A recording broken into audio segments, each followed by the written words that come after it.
Bonjour. Bonjour Parfait Ngaï. Comment allez-vous? Je me porte bien. Aujourd'hui, nous parlons des Lingwala, votre commune. Pouvez-vous remonter l'histoire depuis 1957 que Lingwala a été baptisé comme Saint-Jean et aujourd'hui quelle est la vision de cette commune et comment vous organisez les jeunes de votre commune? Oui, bon, pour parler de Lingwala, vous l'avez dit, c'est depuis 1957 que la commune de Lingwala a été reconnue comme, disons, la cité indigène qui avoisinait la cité des Blancs, Kalina, a été reconnue comme l'une des communes de Kinshasa et on l'avait baptisée la commune de Saint-Jean. Et à l'avènement du président Mobutu qui avait initié la politique de recours à l'authenticité, Saint-Jean, la commune de Saint-Jean était devenue commune de Lingwala. Mais c'est depuis 1957 que la commune de Lingwala, Saint-Jean, existe en tant qu'entité administrative faisant partie de la ville de Kinshasa. À l'époque, les confins, c'est-à-dire les limites de la commune de Lingwala, étaient avenue, vous voyez, l'avenue Victoire. L'avenue Victoire, aux environs de la cathédrale du centenaire protestant. Hein.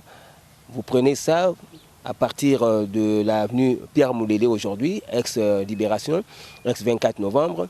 Vous prenez ça, vous longez l'avenue et boulevard Triomphal. Vous prenez ça à partir du Palais du Peuple, vous débouchez sur l'avenue des Huileries.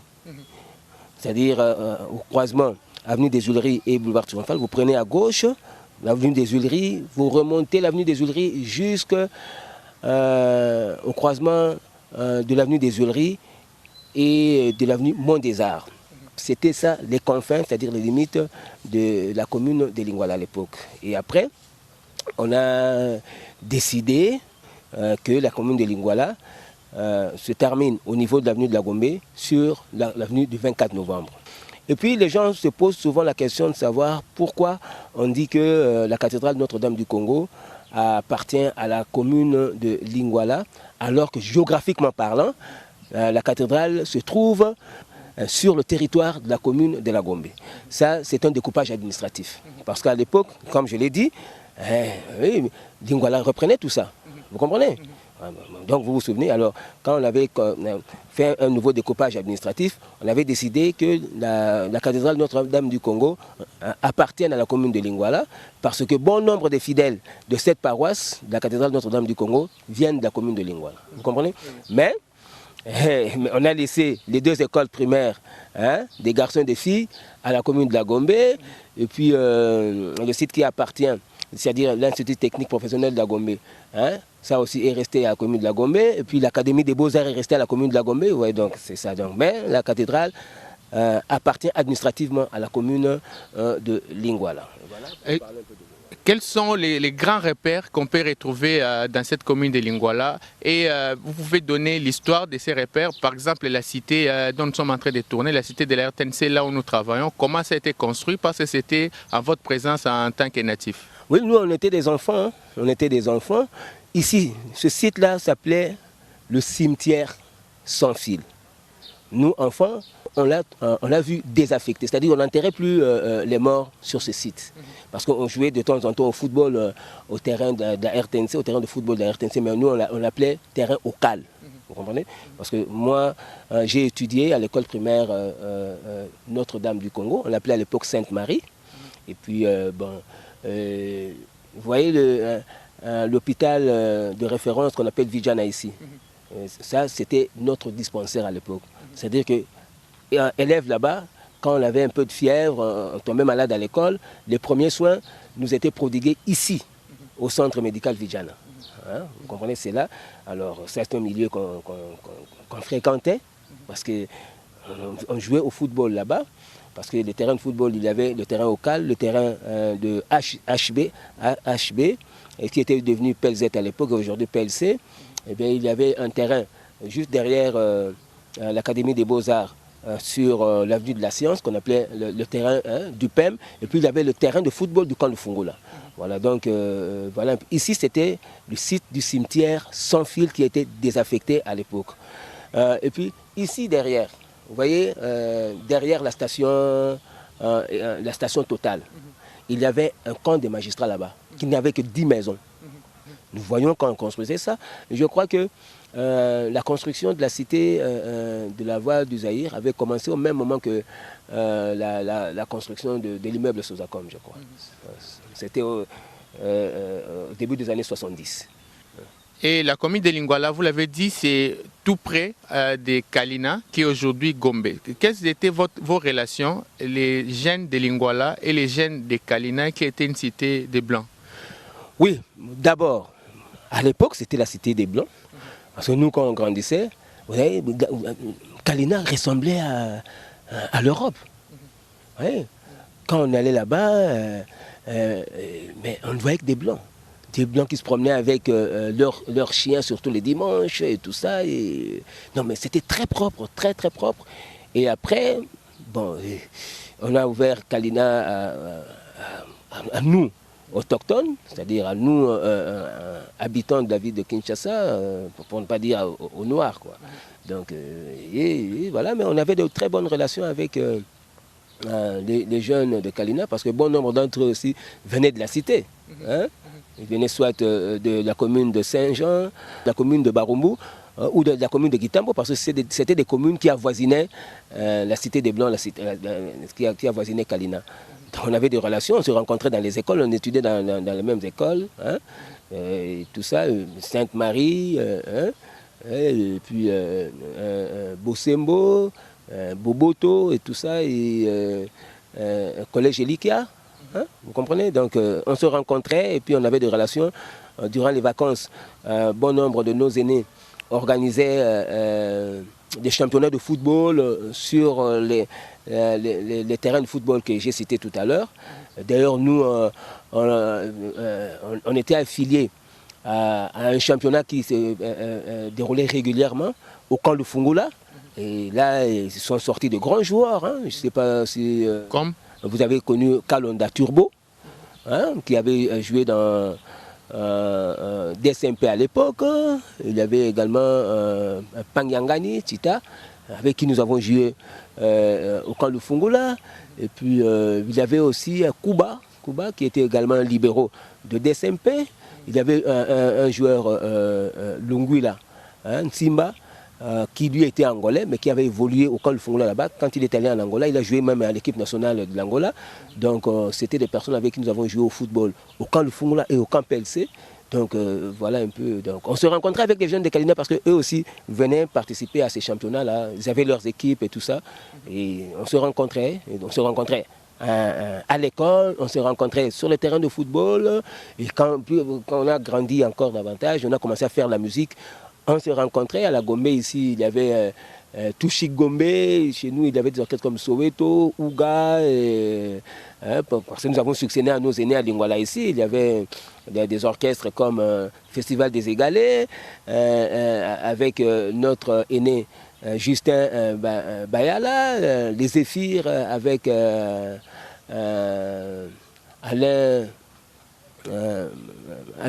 Ikombola, et puis Etoué, et puis à part ça, il y avait également Tabou National avec Espérant Kisangani, Joe Mabuse et tout ça. Et puis nous sommes venus avec les Soweto, avec Michinini, Ouga, avec Joe Falolango. Quelle lecture faites-vous de la jeunesse de votre temps et la jeunesse de Lingwala d'aujourd'hui, et que faire pour qu'ils puissent garder ou vous passer les relais à ces jeunes d'aujourd'hui qui sont habitants dans votre commune de Lingwala?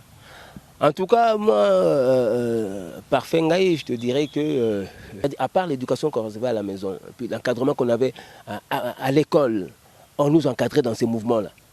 On nous a appris le respect, l'amour et le respect de nos parents, l'amour et le respect de nos aînés, hein, l'amour et le respect de notre pays, hein, l'amour et le respect, disons le respect de bien d'autrui, le respect de bien public. On nous a appris ça, c'est comme ça que nous avons grandi. Donc c'est Mobutu qui est à la base de tout ça. Alors voilà un peu où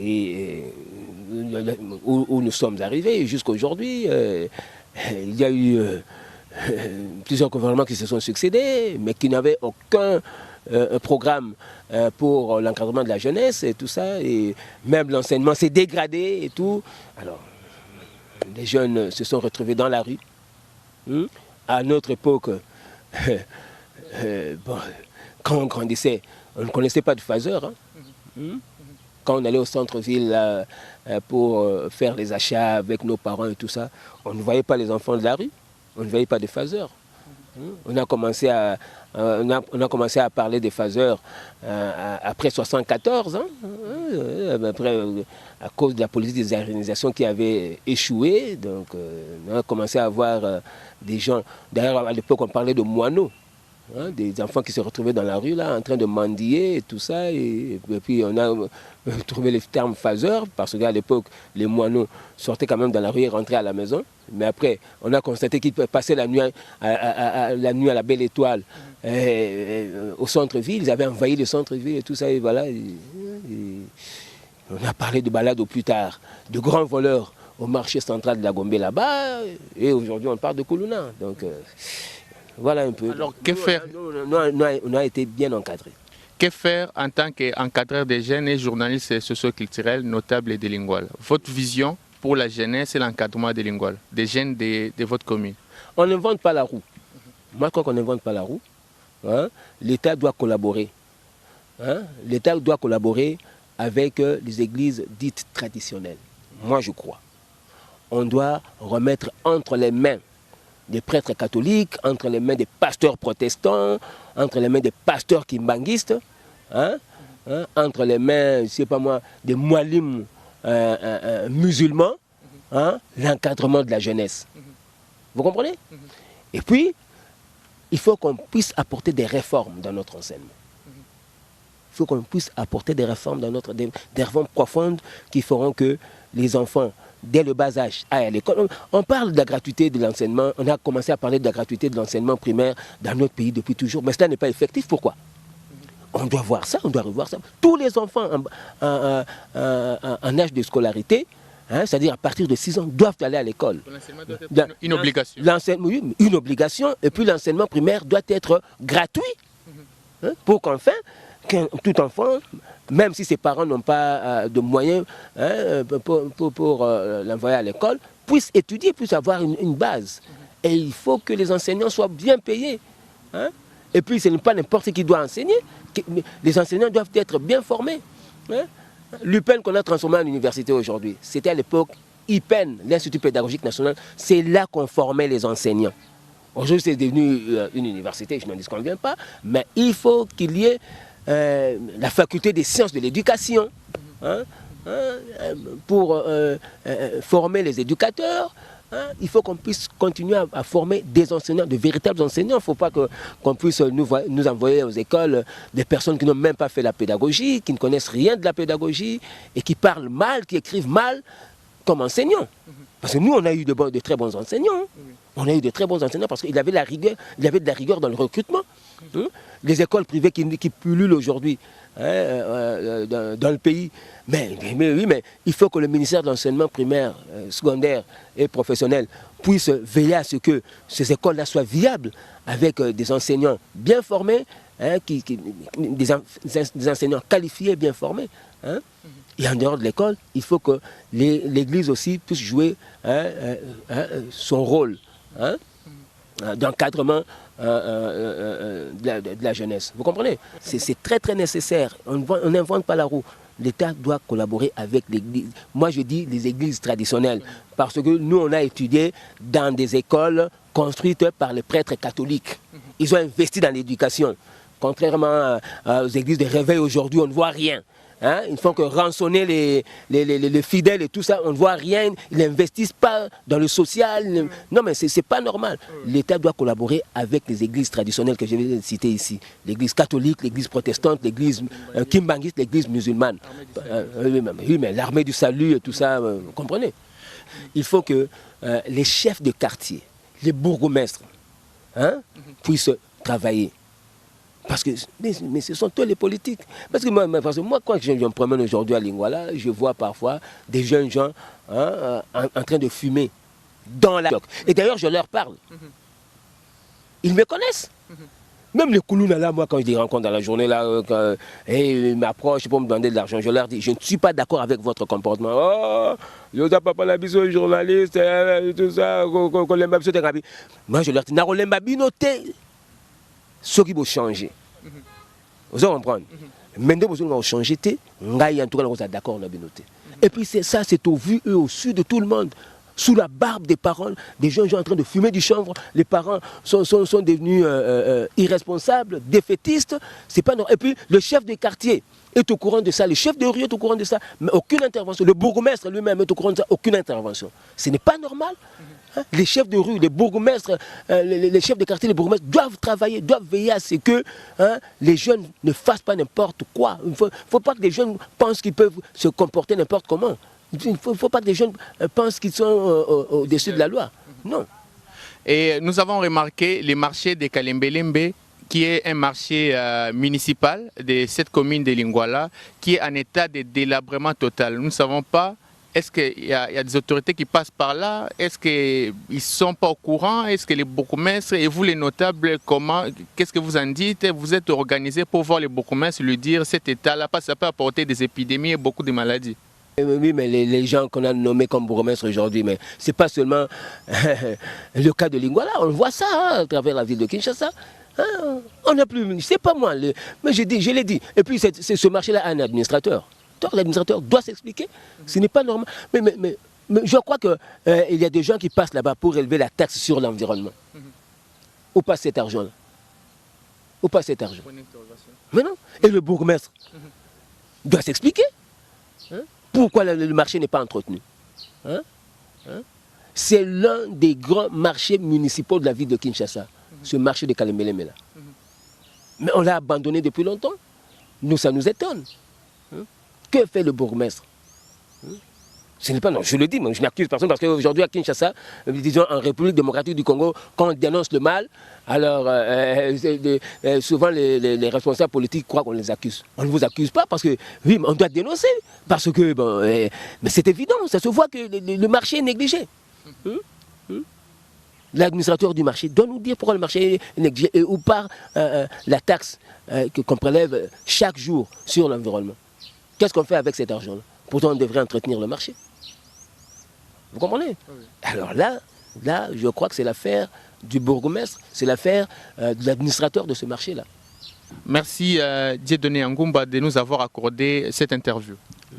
C'est moi qui vous remercie.